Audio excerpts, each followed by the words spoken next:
Taip. Su naujaisiais metais visiems ačiū už komentarus. Gyvenu Vilniuje jau daugiau nei 1 metus ir praeitais metais aš pradėjau dirbti japonų kalbos mokytoja Vilniuje ir per internetą. Sutikau daug nuostabių žmonių.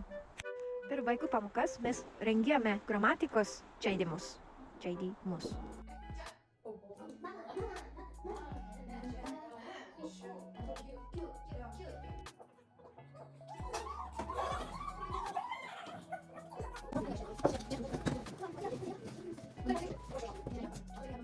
O kurso pabaigai mokiniai darė pristatymus.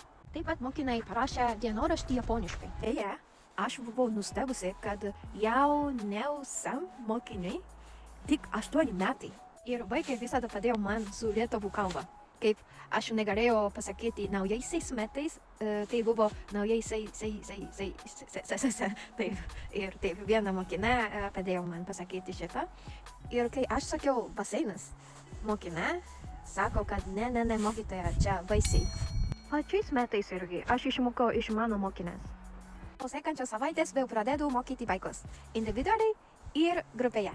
Nuoroda komentaruose.